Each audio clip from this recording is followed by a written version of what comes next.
എല്ലാവർക്കും നമസ്കാരം. ഇന്ന് നമ്മൾ വന്നിരിക്കുന്നത് നാടൻ സ്റ്റൈലിലുള്ളൊരു കോഴിക്കറിയുടെ റെസിപ്പി ആയിട്ടാണ്.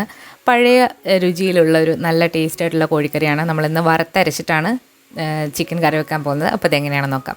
നമ്മളിതിന് വേണ്ടിയിട്ട് 1 കിലോ ചിക്കനാണ് എടുത്തിരിക്കുന്നത്. നന്നായിട്ട് കഴുകി വൃത്തിയാക്കി വെച്ചിരിക്കുന്നതാണ്. വെള്ളമൊക്കെ ഒന്ന് ഊറ്റിക്കളഞ്ഞതിന് ശേഷം ഇനി ഇതിലേക്ക് നമ്മളൊരു 1/2 ടീസ്പൂൺ മഞ്ഞൾപ്പൊടിയാണ് ചേർക്കുന്നത്.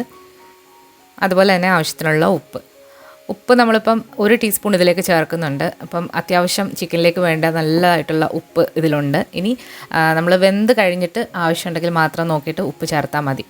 ഇനി നമ്മളിതിലേക്ക് 1 ടീസ്പൂൺ നാരങ്ങയുടെ നീരാണ് ചേർക്കുന്നത്. നാരങ്ങ നീര് നമ്മൾ ചിക്കനിൽ ചേർത്തിട്ട് ഒന്ന് പുരട്ടി ഒരു അരമണിക്കൂർ ഒന്ന് മാറ്റി വെക്കുകയാണെന്നുണ്ടെങ്കിൽ ചിക്കൻ നല്ല സോഫ്റ്റായിട്ട് കിട്ടും. കറി വെച്ച് കഴിയുമ്പോൾ ഹാർഡൊന്നും ആവില്ല.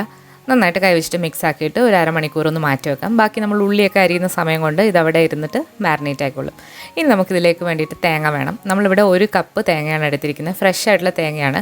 ഒരേപോലെ ആവാൻ വേണ്ടിയിട്ട് മിക്സിയുടെ ചെറിയ ജാറിലിട്ട് ഒന്ന് പൾസ് ചെയ്ത് എടുത്താൽ ഒരേപോലെ എല്ലാം കിട്ടും. അപ്പോൾ ഇത് വറുത്ത് വരുമ്പം ഒരേപോലെ ഇത് വറുത്ത് കിട്ടും. തേങ്ങ ഒരുപാട് കൂടരുത്. 1 കിലോ ചിക്കന് നമ്മൾ 1 കപ്പ് തേങ്ങ മതി. അതിൽ കൂടാനും പാടില്ല, കുറഞ്ഞാലും കുഴപ്പമില്ല. ഒരുപാട് തേങ്ങ എടുക്കുകയാണെന്നുണ്ടെങ്കിൽ വേറൊരു ടേസ്റ്റ് ആയിരിക്കും. അപ്പോൾ നമുക്ക് ആദ്യം തന്നെ മീഡിയം ഫ്ലെയിമിലിട്ട് തേങ്ങ നന്നായിട്ടൊന്ന് വറുത്തെടുക്കണം. ഒരു ലൈറ്റ് ഗോൾഡൻ ബ്രൗൺ നിറമായി വന്നു കഴിഞ്ഞാൽ ഇതിലേക്ക് ആവശ്യമായിട്ടുള്ള സാധനങ്ങളൊക്കെ ഇട്ട് കൊടുക്കാം. അപ്പോൾ നിങ്ങൾക്ക് കാണാം തേങ്ങ നന്നായിട്ട് ഡ്രൈ ആയിട്ട് ചെറിയതായിട്ട് കളറൊക്കെ ഒന്ന് മാറാൻ തുടങ്ങിയിട്ടുണ്ട്. അപ്പോൾ ഇത് നമുക്കിനി ബാക്കിയുള്ള ഇൻഗ്രീഡിയൻസ് ഒക്കെ ചേർക്കാം. ഇപ്പോൾ നമ്മുടെ തേങ്ങ ഒരു ലൈറ്റ് ഗോൾഡൻ ബ്രൗൺ നിറം ആയി വന്നിട്ടുണ്ട്. അപ്പോൾ നമ്മളിതിലേക്കുള്ള മസാലകളൊക്കെ മുഴുവനെയുള്ള മസാലകളാണ് ചേർക്കുന്നത്. അപ്പോഴാണ് ആ കറിക്ക് നല്ല ടേസ്റ്റ് കിട്ടുന്നത്. നമ്മളൊരു 4 ഏലക്കായ ചേർത്തിട്ടുണ്ട്, 3 ഗ്രാമ്പു, 1 കഷ്ണം കറുവപ്പട്ട. നമ്മളിങ്ങനെ തന്നെ വറുത്തിട്ട് നമ്മൾ അരച്ചിട്ട് എടുക്കുമ്പം പ്രത്യേക ടേസ്റ്റാണ്. നമ്മൾ എക്സ്ട്രാ ആയിട്ട് പൊടികൾ ചേർക്കുന്നതിനെക്കാട്ടിൽ നല്ലത്. ഇനി ഇതിലേക്ക് മുളകാണ് ചേർക്കുന്നത്. നമ്മളിവിടെ നല്ല എരിവുള്ള മുളകാണ് ചേർക്കുന്നത്. ഒരു 10 മുതൽ 12 എണ്ണം വരെ ഞാനിവിടെ എടുക്കുന്നുണ്ട്. ഇനി കാശ്മീരി മുളകാണെന്നുണ്ടെങ്കിൽ കുറച്ചുകൂടെ കൂട്ടാം. അപ്പോൾ നിങ്ങളുടെ എരിവിനനുസരിച്ചിട്ട് ചേർക്കാം. കാശ്മീരി മുളകെന്ന് പറയുന്നത് നമ്മുടെ നാടൻ പിരിയൻ മുളകാണ്. ഇനി ഇതിലേക്ക് നമ്മളൊരു 1/2 ടീസ്പൂൺ കുരുമുളകും കൂടെ ചേർക്കുന്നുണ്ട്. അത് കഴിഞ്ഞാൽ 1 ടീസ്പൂൺ വലിയ ജീരകം അഥവാ പെരുംജീരകം. ഇനി നമ്മളിതിൽ മല്ലി ചേർക്കാൻ പോകുന്നുണ്ട്. അപ്പോൾ മല്ലിയൊക്കെ നമ്മൾ മുഴുവനെയാണ് ചേർക്കുന്നത്. ഇനി നിങ്ങളുടെ കയ്യിൽ മുഴുവനെയുള്ള മല്ലിയും അതുപോലെ മുളകും ഒന്നുമില്ല എന്നുണ്ടെങ്കിൽ നിങ്ങൾക്ക് പൊടി ചേർത്താൽ മതി. അതെപ്പോഴാണ് ചേർക്കേണ്ടതെന്ന് ഞാൻ പറയാം. മല്ലി നമ്മൾ ചേർക്കുന്നത് 2 ടേബിൾ സ്പൂൺ മല്ലിയാണ്. ഇനി ഇതെല്ലാം കൂടി ചേർത്തിട്ട് നന്നായിട്ടൊന്ന് വറുത്തെടുക്കണം. ആദ്യമേ തന്നെ മുളകും മല്ലിയും ഒന്നും ഇട്ടാൽ അവസാനം ആകുമ്പോഴത്തേക്ക് അത് കരിഞ്ഞു പോകും. അതാണ് നമ്മൾ ചെറുതായിട്ടൊന്ന് ബ്രൗൺ ആയിട്ട് ഇട്ടാൽ മതി.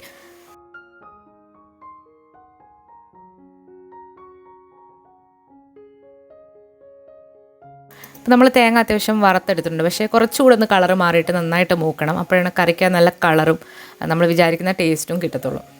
അപ്പോൾ കുറച്ചുകൂടെ ഒന്ന് മൂപ്പിച്ചെടുക്കാം. ഇപ്പോൾ നമ്മുടെ തേങ്ങയൊക്കെ നന്നായിട്ട് ഫ്രൈ ആയി വന്നിട്ടുണ്ട്.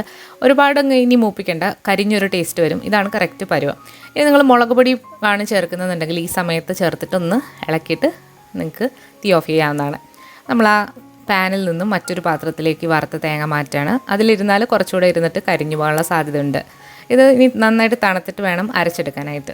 അരച്ചെടുക്കുമ്പോഴും പ്രത്യേകം ഒരു കാര്യം ശ്രദ്ധിക്കാനുണ്ട്. അപ്പോൾ അതെങ്ങനെയാണെന്ന് ഞാൻ വഴിയെ പറയാം.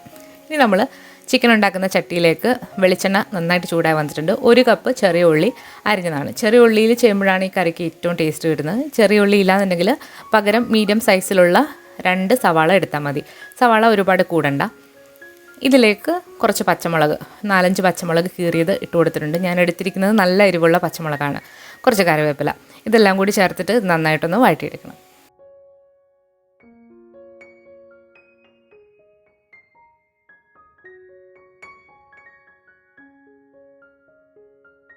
ഉള്ളി ഒന്ന് വഴണ്ട് വന്നിട്ടുണ്ട്. ചെറുതായിട്ട് നമ്മൾ കുറച്ച് ഉപ്പ് ചേർത്ത് കൊടുക്കുന്നുണ്ട്.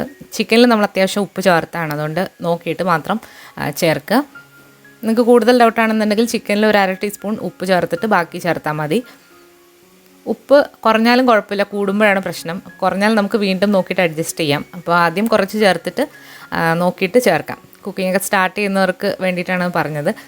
അപ്പോൾ നമ്മുടെ ഉള്ളി ഏകദേശം ഒരു ലൈറ്റ് ഗോൾഡൻ ബ്രൗൺ ആയിട്ടുണ്ട്. ഇനി ഇതിലേക്ക് നമ്മൾ 1 കുടം വെളുത്തുള്ളി, ചെറിയൊരു കുടമാണ്, അതിലൊരു 7-8 അല്ലി വെളുത്തുള്ളി ഉണ്ടാവും. അപ്പോൾ അതൊന്ന് ചതച്ചിട്ട് ഇതിലേക്ക് ചേർക്കാം.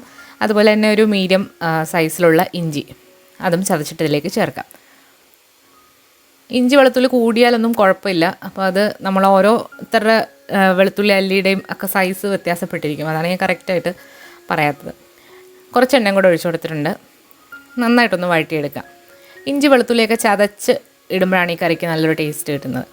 ഇനി നമ്മൾ നേരത്തെ തണുക്കാനായിട്ട് വെച്ചിരിക്കുന്ന തേങ്ങ വറുത്തത് മിക്സിയുടെ ചെറിയ ജാറിലിട്ട് ഒട്ടും തന്നെ വെള്ളം ചേർക്കാതെ നന്നായിട്ട് അരച്ചെടുക്കണം. അപ്പോൾ ഇതുപോലെയാണ് അരച്ചെടുക്കേണ്ടത്. അപ്പം അരച്ചെടുക്കുമ്പോൾ എണ്ണയൊക്കെ തെളിഞ്ഞ് വരും.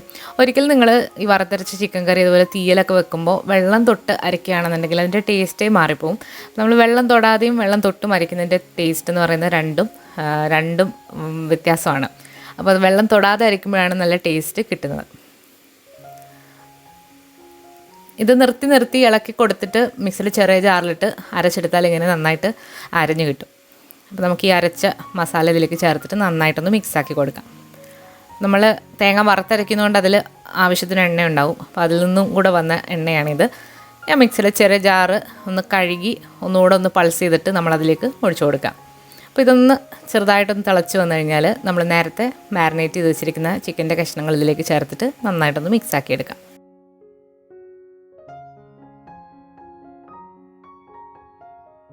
നമ്മൾ കുറച്ച് ചൂടുവെള്ളം കൂടെ ഒഴിച്ചു കൊടുക്കുന്നുണ്ട്.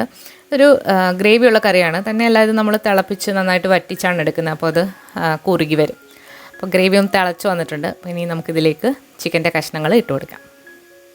പച്ചവെള്ളം ഒഴിക്കരുത്, ചൂടുവെള്ളം തന്നെ ഒഴിച്ച് നന്നായിട്ട് തിളച്ചതിന് ശേഷം ചിക്കൻ്റെ കഷ്ണങ്ങൾ ഇട്ട് കൊടുക്കാം.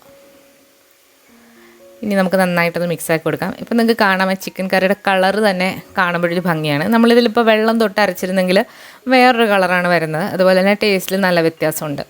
ഇനി ഇത് അടച്ചു വെച്ചിട്ട് നമുക്ക് ചെറുതീലിട്ട് വേവിക്കാം. കുറച്ചുകൂടെ വെള്ളം ഒഴിച്ചു കൊടുക്കുന്നുണ്ട്. ഇതൊരു കറി ആയിട്ടാണ് ഞാൻ എടുക്കുന്നത്, അതുകൊണ്ട് കുറച്ചുകൂടെ വെള്ളം ഒഴിച്ചു കൊടുക്കുന്നുണ്ട്. നിങ്ങൾക്ക് ഇനി ഒരു സെമി ഗ്രേവി ആയിട്ടാണ് വേണ്ടതെന്നുണ്ടെങ്കിൽ വെള്ളം ഒഴിക്കേണ്ട ആവശ്യമില്ല. അടച്ചു വെച്ചിട്ട് നമുക്ക് നന്നായിട്ട് ഇത് വേവിച്ചെടുക്കാം.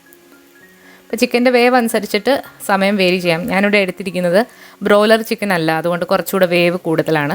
അപ്പോൾ ചെറുതീലിട്ട് ഇടയ്ക്കൊന്ന് ഇളക്കി കൊടുക്കാൻ മറക്കരുത്. ഉപ്പൊക്കെ നോക്കിയിട്ട് അഡ്ജസ്റ്റ് ചെയ്യുക. ഇതിൽ നമ്മൾ തക്കാളി ചേർത്തിട്ടില്ല. നിങ്ങൾക്ക് വേണമെന്നുണ്ടെങ്കിൽ തക്കാളി ഒരെണ്ണം അരിഞ്ഞ് ചേർക്കാവുന്നതാണ്. വഴറ്റുന്ന സമയത്തും ചേർക്കാം. ഞാനിവിടെ തക്കാളി ചേർക്കാതെയാണ് ഈ കറി ചെയ്തിരിക്കുന്നത്.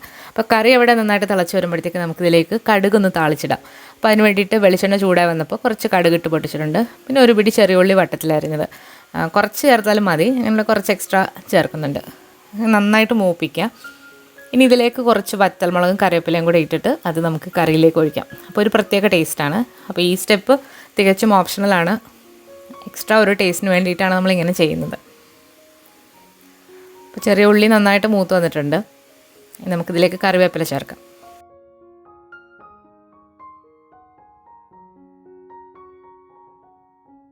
അപ്പോൾ കടുക് താളിക്കാനുള്ളത് റെഡി ആയിട്ടുണ്ട്. അപ്പോൾ നമ്മുടെ കറിയും ഇവിടെ വെന്ത് വന്നിട്ടുണ്ട്. എണ്ണയൊക്കെ തെളിഞ്ഞ് നന്നായിട്ട് വെന്ത് വന്നിട്ടുണ്ട്. അതിന് മുകളിലായിട്ട് ഈ ഒരു ഉള്ളി താളിച്ചതും കൂടെ ചേർത്തിട്ട് കുറച്ച് നേരം അടച്ചു വെക്കണം. ഉടനെ തന്നെ ഇളക്കിയിട്ട് എടുക്കുന്നതിനെക്കാട്ടും നല്ലത് നമ്മൾ ഈ കടുകൊക്കെ വറുത്ത് കഴിഞ്ഞ് കുറച്ച് നേരം അടച്ച് വെച്ചിട്ട് എടുക്കുമ്പോഴാണ് ടേസ്റ്റ് കൂടുന്നത്. നല്ല ടേസ്റ്റ് ആയിട്ടുള്ളൊരു കറിയാണ്. ചോറിനും എല്ലാത്തിനും കൂടെ നല്ലൊരു കോമ്പിനേഷനാണ്. അപ്പോൾ ഇതുവരെ ഇങ്ങനെ ട്രൈ ചെയ്ത് നോക്കാത്തവർ തീർച്ചയായിട്ടും ഈ രീതിയിൽ ഇതേ അളവിലൊന്ന് ട്രൈ ചെയ്ത് നോക്കണം. എന്നിട്ട് നിങ്ങളുടെ അഭിപ്രായങ്ങൾ അറിയിക്കുക. അതുപോലെ തന്നെ നമ്മുടെ ഈ വീഡിയോ ഇഷ്ടമായാൽ ലൈക്ക് ചെയ്യാനും അതുപോലെ നിങ്ങളുടെ ഫ്രണ്ട്സിനോട് ഒന്ന് ഷെയർ ചെയ്ത് കൊടുക്കാനും മറക്കരുത്. പുതിയ ഒരു റെസിപ്പി വീഡിയോ ആയിട്ട് നമുക്ക് വീണ്ടും കാണാം. താങ്ക്